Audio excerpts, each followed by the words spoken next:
Hello there, gorgeous. Unless you're not Bridget, then bye, Felicia. Um, I'm just gonna make a quick little video for Bridget because it's her birthday. She turned 18 today. Yay! I didn't actually get to see her, which is weird and kind of sad because I always get to see Bridget on her birthday. Um, but I didn't, so I figured I'd make a quick little video and just do a quick start of our friendship up until now. I met Bridget in 8th grade, and I'm actually just gonna. We were in Mr. Stalker's advisory, and I didn't know you. I just knew you were the oboe player, and I remember I made the joke to my mom when I was like in 6th grade, like, oh yeah, we have this oboe player named Bridget, and we call her the hobo oboe player. And then we started talking, and I'm like, who's this girl? Like, she's pretty cool, you know. She's the only non-prep in my advisory. I was like, okay, let's be friends. Just gradually, we just became like the best of friends. And then we had social studies with Miss O'Brien together, and she started calling us Brashley, and that's where Brashley really started, where it like blew up. And I remember at one point in 8th grade, you got mad at me about something. And we didn't talk for like 2 days or like a day or something. And it was like the biggest thing. I was like, oh my god, I'm gonna lose Bridget over like something so stupid that I don't even remember what it was about. And I remember it was just kind of traumatic to me. At the end of 8th grade, we were really good friends. Like, we were inseparable. And there were times when I would get like self-conscious because I was like, oh my god, Michelle. Because I was like, I don't know why, but I always thought Michelle was like ahead of me. Like, she was here and here I was. And I also was like, I want to be there, you know, I want to be like that best friend. I want to be the first one. And eventually I got there. When I realized I had gotten there, I was like, whoa, whoa. Now, I didn't come to this conclusion till like sophomore year, which is kind of crazy to be honest, but whatever. So we went through a summer, we had great times, we did Frosty Freeze a lot, and then freshman year came. And we had some classes together, we had lunch together, thank God. I don't know how I would have gotten through it. And I remember the first day, you were my bungee buddy. And we, I might cry. But they were like, you know, your bungee buddy is the one who sticks with you throughout the entire 4 years of your high school experience, you know, and it's a big deal. And I was like, okay, Bridget's my bungee buddy, you know, that's awesome. Yeah, we got through freshman year pretty safely.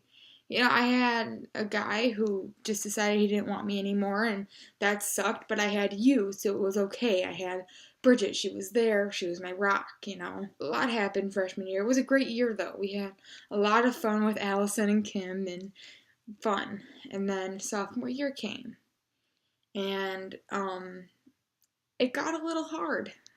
It got really hard. And at one point, it got too much. It was too hard. I couldn't deal with it anymore. I was like, I'm done. It's over with. I'm over it. And then there you were, and you saved me. And all I had to think about was walking to Frosty Freeze during the summer with you from your house, and campfires at your house, and camping, and, you know, all these other different things that would happen. And it was like, you know what? No, I'm not done. It's not over. I'm not going to just get over it. It's still happening. You visited me in the hospital, and I remember when I was told my cousin was there, and I'm like, my cousin? I don't have a cousin that would come visit me. Like, what? And it was you. And I cried, and we hugged. It was one of the very first times we actually hugged, like hugged. And it was kind of a big deal. I was like, she's hugging me. We don't hug. She's hugging me. And you gave me your blanket, the Adventure Time blanket, which I have. It's just over there. And I remember after you guys all left, I just curled up with it in my bed. And I just cried. Because it smelled like you. And I was like, I don't want her to leave right now. I want her to stay with me. And then junior year came. And junior year was it was alright. It was pretty good. It was pretty fun. And a lot of things were changing, and I was changing, and you were changing, and eventually at the end of that, during the summer, I got a job, and you had your job for like ever, and it was pretty alright, you know. We were good. We were best friends, you know, still. I mean, I couldn't believe that, like, this girl I had met in 8th grade, she was still my best friend, even, like, at that time. And, it was good. And junior year ended, and I found out I was going to a new school. I had a new opportunity that I really wanted to take, and I wanted to venture out and do my own thing and do more adult things, I guess, be more mature about it. I started UROC this year, and throughout that time, throughout the summer, we grew apart.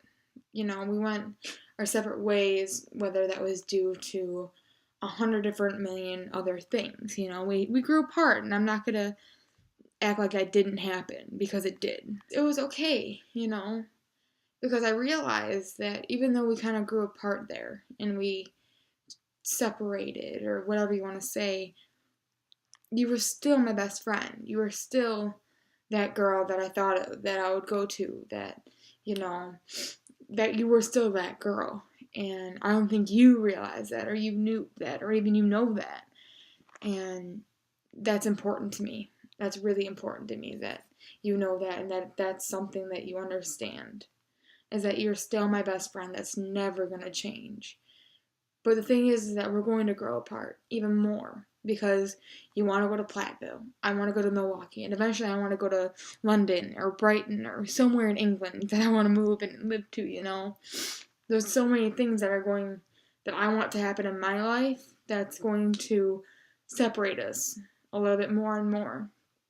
So I think this UROC experience, this me changing schools thing, I think it's a good thing for us. I think it's a step that needs to be taken, so that way when a big move comes up, where I move to Milwaukee or you move to Platteville, that it's not so huge and it's not so anxiety filled and scary. I think it's a good thing.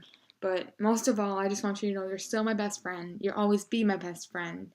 Freaking, I remember when my first birthday party you ever came to. We had calzones, and we played Pretty Pretty Princess, and we ended up going to the mall and just going crazy, and we went to Walmart. Like, who goes to Walmart on their, I think it was my 15th birthday.